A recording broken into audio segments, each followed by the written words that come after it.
Yang jadi masalah, saya banyak banget nemuin yang namanya engineer, ya sorry to say ya, masih muda, pemula gitu kan, terlalu cepat bilang untuk pakai NoSQL gitu, biar scalable alasannya. Tapi ketika ditanya scalable-nya gimana? Blank. Karena gini, scalability itu bukan fitur gitu loh. Scalability itu adalah konsekuensi dari desain. Jadi desainnya itu dilihat dari apa? Dari datanya seperti apa, seperti itu. Oke, jumpa lagi dengan saya Beken Magang, stay humble and keep the excitement to learn like a newbie in Tor. Oke, jadi di video kali ini tuh saya pengen bahas tentang menghadapi sistem desain interview lagi. Karena gini, eh terutama ini untuk teman-teman yang kayak saya, seorang back-end ya. Bayangin teman-teman tuh lagi interview, user interview ya, terus menghadapi yang namanya sistem desain interview.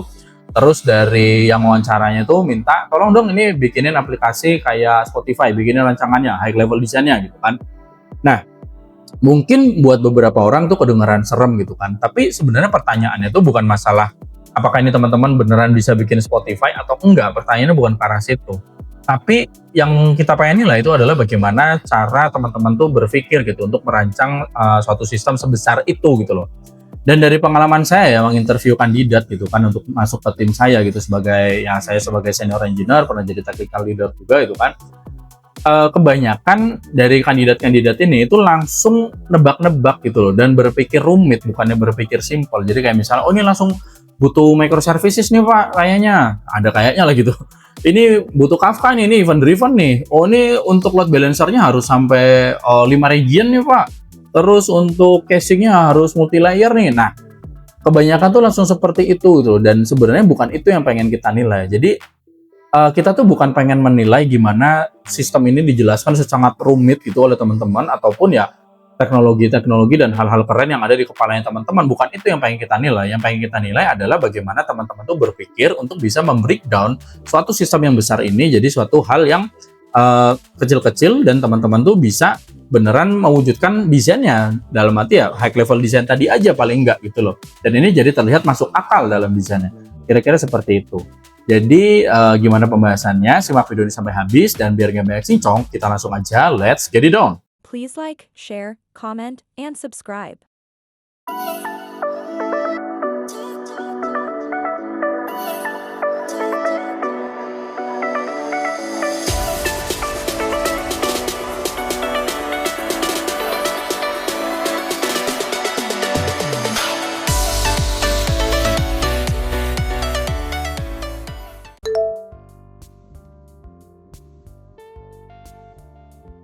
Oke, jadi sebenarnya dalam sistem desain interview itu ya, umumnya tuh ya biasanya dipakai kasus tuh kayak disuruh bikin sortan URL gitu kan, terus juga aplikasi-aplikasi ticketing misalnya dan juga ya layanan on demand gitu kan.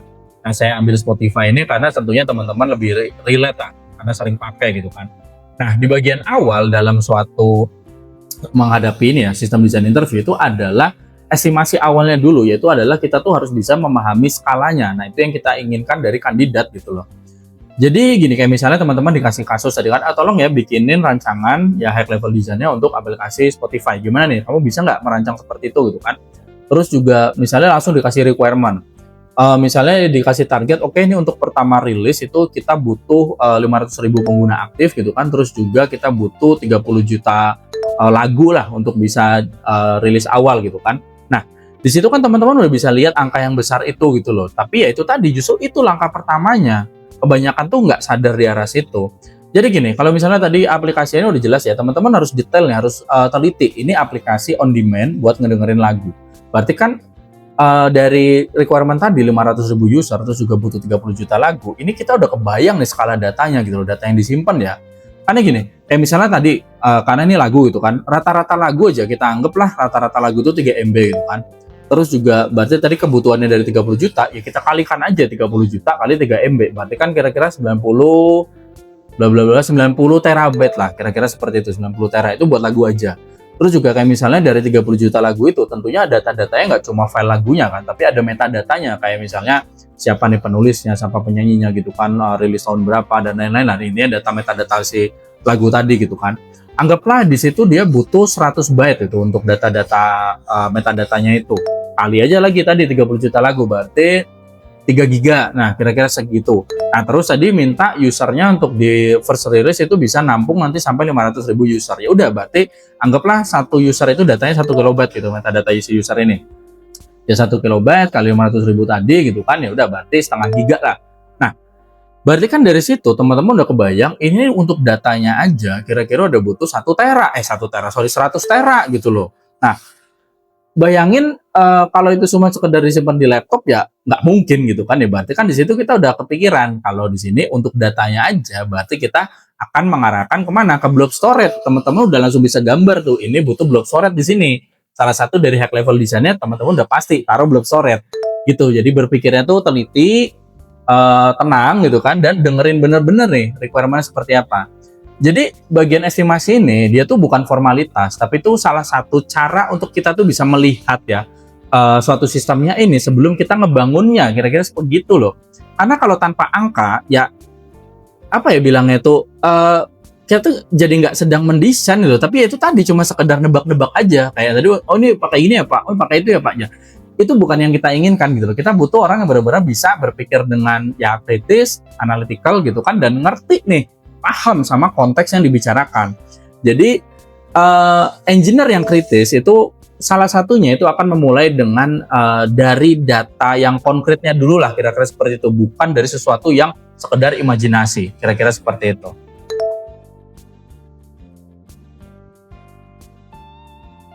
Nah, kalau tadi kita udah bicarain gimana untuk jadi estimasi awalnya, dan kita tuh lihat dari skala datanya gitu kan. Nah, berarti kan kita tinggal lanjutin nih high level desainnya. Kalau tadi udah jelas nih dalam high level desain kita, di gambar desain itu teman-teman udah taruh ini ada block storage untuk apa? Untuk nyimpan file-file lagunya. Karena ya tadi lagunya kira-kira butuh 90 tera gitu loh.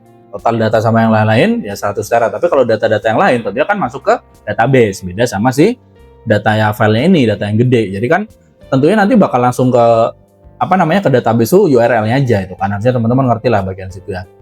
Nah, sekarang untuk melanjutin arsitekturnya gimana secara high level desainnya gitu kan. Ya tentunya kalau ini tadi layanan on demand dipakai masyarakat ya pasti ada front end-nya gitu kan ya. Kita siapin nih gambarnya, berarti ada front end di sini. Ini kan berarti tempat untuk interaksi penggunanya gitu kan, cari lagu, klik play gitu kan, bikin playlist. Semua aksi ini tentunya berarti bakal apa? Bakal dikirim pakai yang namanya API ya. Berarti kan di sini bakal ada nih tempat buat API-nya gitu kan ya. Berarti kalau ada API-nya berarti ada services di belakangnya, entah itu mau microservices, entah itu mau monolith aja itu kan. Yang jelas teman-teman udah kebayang nih dari blob storage, ada front end-nya gitu kan.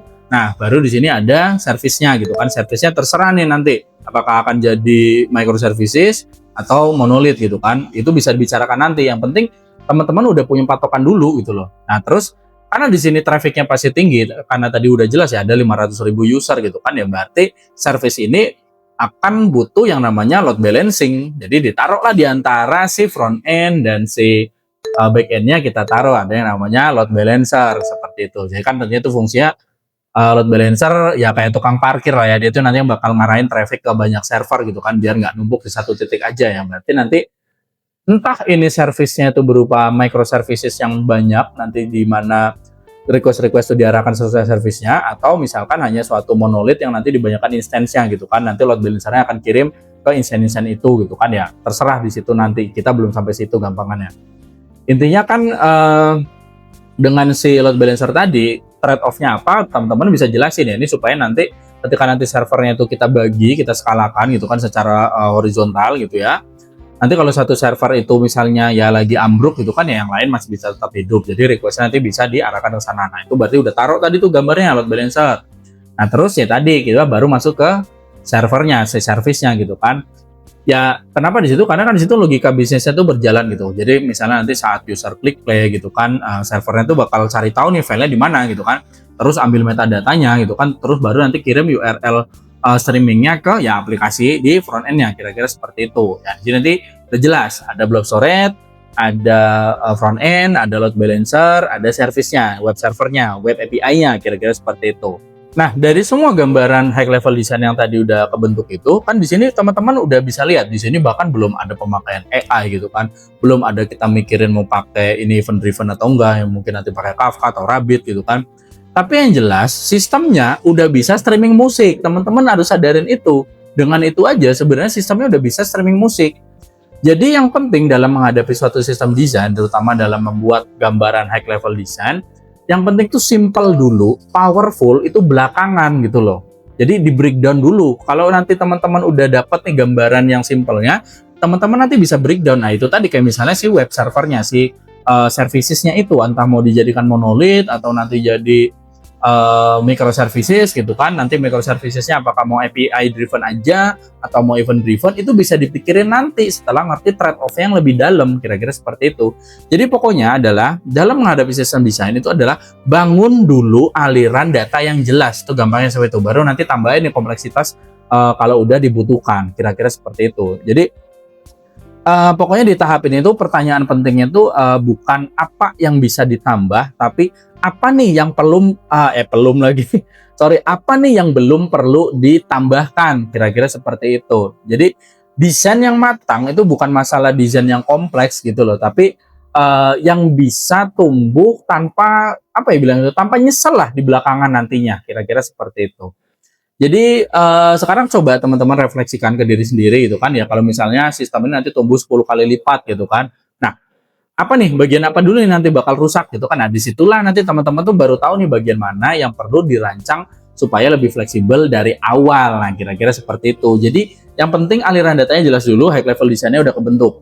Baru nanti dipisah-pisah lagi, dipecah-pecah lagi. Kira-kira seperti itu.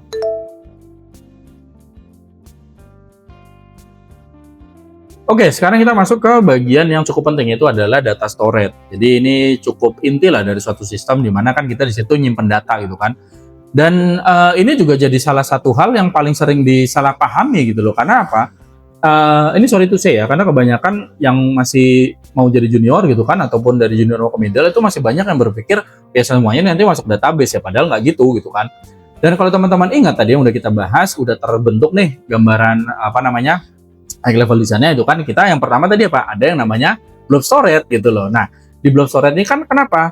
Karena di sini file lagu itu cukup besar gitu loh. Ya tadi aja rata-rata kita anggap 3 MB gitu kan ya. Tentunya ada yang lebih kecil, ada yang lebih gede lagi gitu kan. Jadi ini yang nggak bakal masuk ke database ya. Tentunya kita harus pakai layanan blob storage kayak misalnya AWS S3 gitu kan, GCP gitu kan ya, apa Azure kayak terserah lah, you name it gitu kan. Bisa pilih-pilih karena semuanya ya sebenarnya sama aja gitu kan. Jadi yang dalam database itu kan cuma URL-nya aja untuk referensinya gitu loh. Jadi analogi gampangnya itu ya kayak nyimpen file di Google Drive lah gitu kan. Terus nanti kita catat linknya itu di spreadsheet misalnya seperti itu. Tentunya kenapa harus seperti ini? Ya karena kan ini akan lebih efisien gitu loh. Terus stabilitasnya jelas lebih tinggi dan biayanya akan lebih rendah ketimbang kita ngebuat server sendiri. Gampangannya seperti itu. Nah, baru kita urusin ke data metadatanya tadi. Kalau tadi kita udah sebut di situ kan karena requirement ya. Ingat, karena requirementnya tadi di awal ini adalah usernya 500.000 gitu kan, ada data untuk metadata user, ada metadata buat lagu. Nah, dengan data seperti itu berarti gampangnya kita pilih mana? Tentunya kita, kalau dari saya ya, kita akan pilih database yang relasional dulu, yang bisa relationship gitu loh. Jadi kita pakai yang SQL gitu kan untuk metadatanya. Karena gini, untuk data seperti itu data itu harus terstruktur gitu loh. Ya kayak misalnya tadi user info itu kan metadata lagu tadi, itu kan ya itu kita pakai SQL. Kenapa pakai SQL bukan NoSQL? Karena gini, di situ nanti tentunya kita butuh relasi yang cukup kompleks ya dari query-nya gitu kan. Kayak misalnya tampilin semua lagu dari artis A yang hits dan dia tuh rilis setelah 2023 misalnya seperti itu. Nah itu kan ada query yang kompleks loh seperti itu. Makanya kita nggak bisa menggunakan database yang modelnya NoSQL. Nah perkara nanti ternyata teman-teman mau ngomong NoSQL ya nggak apa-apa. Trade off-nya apa gitu loh. Teman-teman harus bisa jelasin kalau milih NoSQL tuh kelebihannya ini, tapi nanti kekurangannya ini. Kalau pakai SQL, kelebihannya ini, kekurangannya ini. Dan terutama lagi, kalau teman-teman milih NoSQL, teman-teman tuh harus hati-hati. Karena NoSQL tuh ada banyak. NoSQL tuh ada yang sistemnya itu emang cuma dokumen aja, dokumen database. Ada yang bahkan bentuknya itu ada search engine. Nah, teman-teman harus pilih mana yang tepat gitu. Karena untuk milih mana nih database yang tepat, mau itu SQL ataupun NoSQL, kembalikan lagi ke CAPE Theorema. Nah, saya udah cukup capek ngomongin CAPE Theorema ya, udah ada di video saya sebelumnya, nanti nonton aja di situ CAPE Theorema untuk gimana sih milih database yang sesuai sama konteks bisnis yang kita kembangkan di aplikasi kita. Kira-kira seperti itu. Jadi kita kembali tadi ya, kita pakai SQL karena kita butuh data yang terstruktur, relasional, dan akan ada query kompleks untuk nampilin metadata si user maupun lagu. Kira-kira seperti itu. Nah, intinya gini, seperti tadi ya, di datanya itu yang di blob storage, data-data file besarnya gitu kan, nanti kita referensi URL-nya di database kita tadi, yaitu udah bagian dari datanya si lagu dan metadatanya si lagu gitu kan. Dan saat kita klik play ya tentunya kan database cuma ngasih tahu nih kalau oh ini filenya buat yang lagu ini tuh ada di bucket ini nih. Jadi musiknya nanti langsung di streaming dari sana. Kira-kira seperti itu. Nah, yang jadi masalah, saya banyak banget nemuin yang namanya engineer, ya sorry to say ya, masih muda, pemula gitu kan, terlalu cepat bilang untuk pakai NoSQL gitu, biar scalable alasannya. Tapi ketika ditanya scalable-nya gimana? Blank. Karena gini, scalability itu bukan fitur gitu loh. Scalability itu adalah konsekuensi dari desain. Jadi desainnya itu dilihat dari apa? Dari datanya seperti apa, seperti itu. Jadi sekali lagi, namanya scalability itu bukan fitur, itu adalah konsekuensi dari desain. Kadang ya untuk konteks tertentu ya SQL itu akan lebih kuat dan lebih tahan lama gitu kan, asal ya kita tahu batasnya gitu kan. Jadi dalam menghadapi sistem desain kita tuh ingin menilai suatu engineer ini seorang engineer itu kritis atau enggak. Nah, engineer yang kritis itu akan selalu bertanya kayak misalnya apa nih jenis datanya gitu kan, bagaimana polanya itu diakses, terus juga yang paling penting adalah trade-off-nya apa. Nah, kalau tadi kan karena kita udah ambil kasusnya tadi, yang saya jelasin di pembukaan tadi kan, dan segmen-segmen sebelumnya ya, ketentuan yang seperti itu akan lebih cocok dengan SQL seperti itu. Jadi, intinya yang teman-teman harus ngerti dalam menghadapi sistem desain adalah simpan data itu di tempat yang cocok, bukan di tempat yang terlihat keren. Apalagi kerennya itu hanya di mata teman-teman karena teman-teman baru belajar. Nah, itu yang menyebalkan. Dan itu jangan dilakukan karena itu adalah salah. Apalagi kalau teman-teman baru paham tipis-tipis, akhirnya nggak ngerti trade-off-nya. Karena gini, kalau kita, ya akhirnya saya ngomong lagi Shaped teorema itu kan. Dalam Shaped teorema, suatu database itu diniscayakan tuh cuma punya 2 dari CAP. Jadi konsistensi, availability, sama partition tolerant. Diniscayakan dalam suatu database itu cuma punya 2 di antara 3 ini. Entah dia CA, CP, atau AP gitu loh. Jadi konsistensi dan availability, konsistensi dengan partition tolerant, atau konsistensi dengan availability dengan partition tolerant. Nah, di database NoSQL itu semuanya itu punya masing-masingnya. Jadi kalau teman-teman cuma bisa bilang oh NoSQL, terus oke NoSQL-nya apa? MongoDB. Kenapa MongoDB? MongoDB itu dokumen. Ini nggak cocok kan buat dokumen. Nah, kalau teman-teman nggak sampai ngerti segitu kulit-kulitnya masalah database, terutama dengan CAP teorema tadi, ya itu jadi jebakan buat teman-teman. Kira-kira gitu ya. Untuk pemahaman CAP lebih lebih lebih jelas lagi di video saya sebelumnya, itu udah lama. Jadi harusnya udah nggak kita bicarakan lagi. Ya mungkin nanti ke depan saya bicarakan yang bahkan lebih detail lagi dari apa yang udah dibahas. Kira-kira gitu ya. Sekali lagi, simpan data di tempat yang paling cocok, bukan di tempat yang menurut teman-teman keren. Stop di situ ya.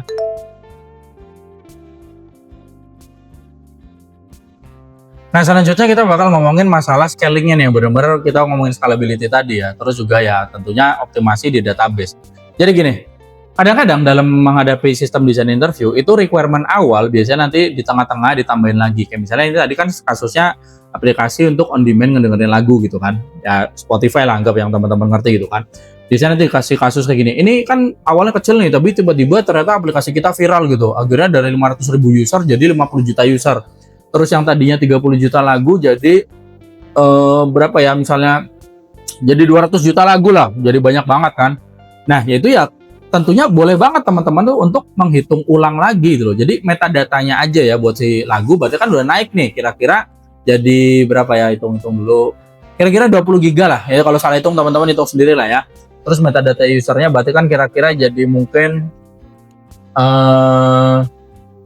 sekitar 50 giga lah. Nanti teman-teman hitung aja kalau salah, saya lagi males ngitung gitu. Ya tentunya buat di storage itu masih ringan sebenarnya buat di storage ya, dalam arti block storage tadi. Tapi poinnya adalah yang teman-teman harus sadari, kalau itu berjalannya di suatu query-nya akan melonjak. Nah, itu teman-teman harus teliti di situ.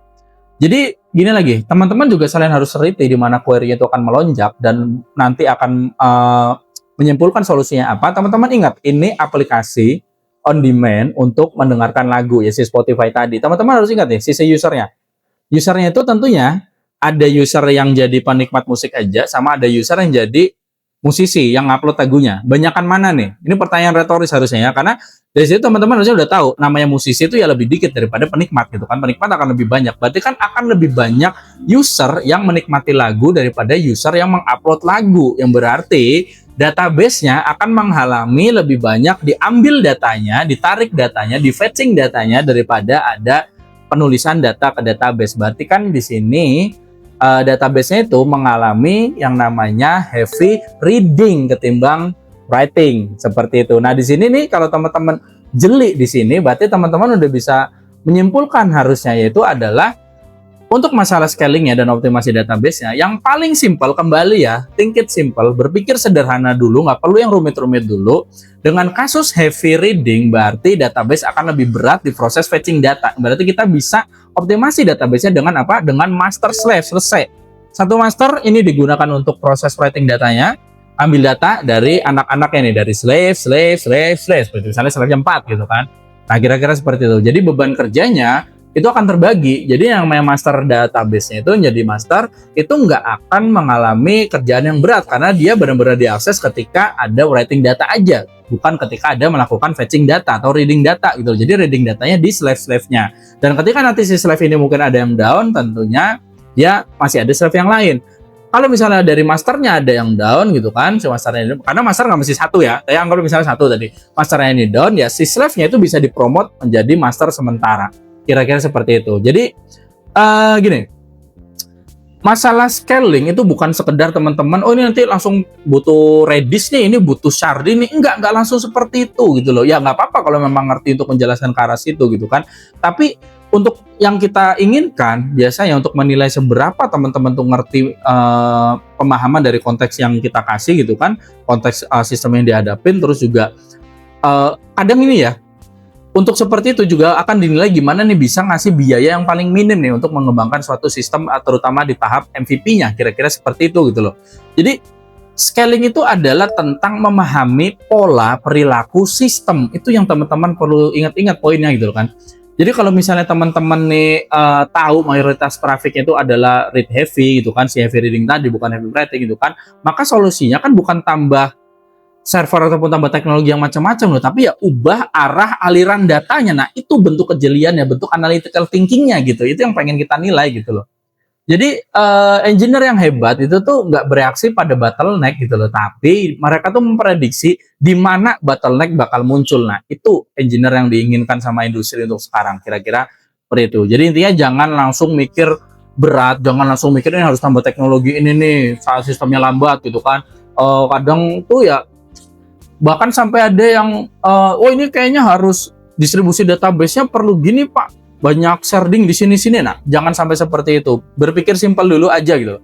Jadi kadang yang dibutuhkan itu adalah cuma redistribusi beban gitu, bukan kita tuh harus reevaluasi dari arsitektur yang udah kita buat. Kira-kira seperti itu.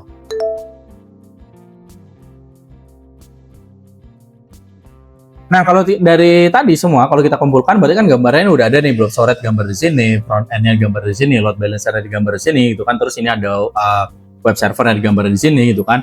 Terus dari web server dia akan akses database-nya digambar di sini, dan database itu kita gambar dia master slave, berpecah gitu kan. Ada anaknya, ada parent-nya, seperti itu. Nah, sekarang bagian terakhirnya gini. Tentunya dengan traffic yang segitu tinggi ya, tadi usernya jadi sekian juta, gitu kan, data lagunya juga sekian juta. Tentunya nantinya bukan mungkin lagi ya, pasti bakal jadi dieskalasi lagi nih masalahnya itu kan ya. Berarti masalah yang terakhir itu adalah pengiriman datanya ke pengguna gitu, dimana kita harus bisa lebih cepat, kira-kira seperti itu. Nah, bayangin misalnya taruhlah aplikasi-aplikasi kayak gitu kan nggak mungkin kita block storage-nya ada di Indonesia gitu kan, taruh kita posisi di Indonesia gitu kan.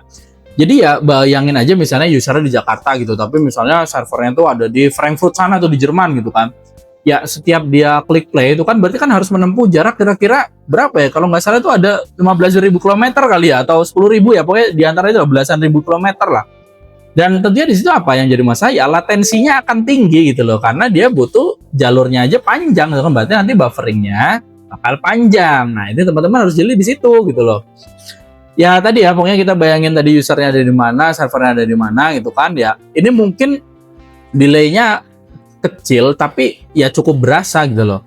Nah, tentunya di sini kan kita akan memperkenalkan apa ya? Kita akan perkenalkan ya si CDN gitu kan. Jadi taruh salinan lagunya itu terutama misalnya yang populer ataupun yang sering diputar sama suatu user gitu kan di lokasi terdekat dengan si usernya, si penggunanya gitu. Jadi gini, dengan CDN ini bahkan kalau misalnya API kita down gitu kan ya musiknya tetap bisa jalan, kira-kira seperti itu. Jadi di sini backend harus paham nih trade off-nya ini dari API kita yang down ini gitu kan.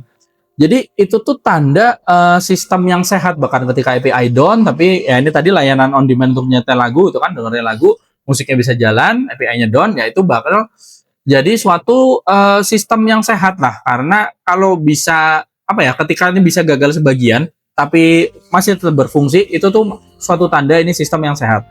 Kira-kira seperti itu. Jadi intinya si CDN ini tadi itu tuh bukan cuma sekedar optimasi performa gitu loh.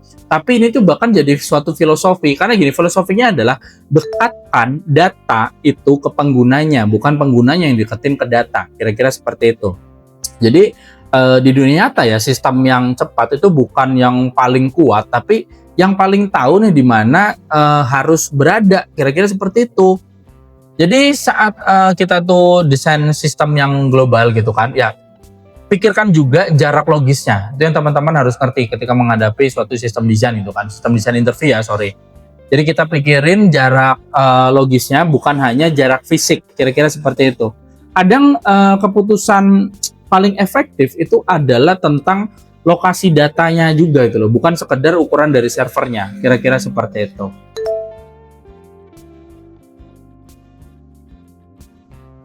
Oke, jadi tentunya dari semua yang kita bahas tadi, bahkan itu dari suatu pertanyaan simpel ya, kalau misalnya teman-teman tuh ngadepin yang namanya sistem desain interview ya, kayak misalnya ya tadi lah kan bikinin aplikasi layanan on demand buat denger lagu, ya anggaplah bikin Spotify kayak gitu kan. Ya dari situ harusnya teman-teman tadi udah belajar ya, apa ya, cukup banyak hal lah ya. Jadi bukan sekedar storage dan database aja itu kan, tapi bagaimana suatu sistem besar itu berpikir, bahkan kira-kira seperti itu. Jadi gini, karena intinya itu bukan sekedar kita tuh bikin sistem jalan ya dalam menghadapi sistem desain interview itu, tapi kita juga bikin sistem yang tumbuh lah, gambarnya tumbuh terus efisien dan tentunya ya tahan terhadap skala gitu. Jadi scalability-nya itu harus bagus, kira-kira seperti itu. Dan ya kalau teman-teman suka bahasan kayak gini ya boleh curhat-curhat lagi, misalnya pengen topik apa lagi nih, misalnya kayak pengen sistem rekomendasi bang gitu kan, mau kayak apa gitu kan pembahasannya, gimana cara sistem desainnya gitu kan ya. Apapun lah teman-teman boleh request di komentar, nanti insya Allah saya bikinin gitu, saya bahas. Dan juga tentunya kalau teman-teman merasa ini bermanfaat ya jangan stop di teman-teman, share juga ke teman-teman yang lain biar banyak juga yang mendapatkan ya bantuan lah, terbantu gitu dari apa yang saya sampaikan gitu ya. Insya Allah bisa membantu dan bermanfaat gitu kan. Jadi kira-kira ya gitu aja dari saya.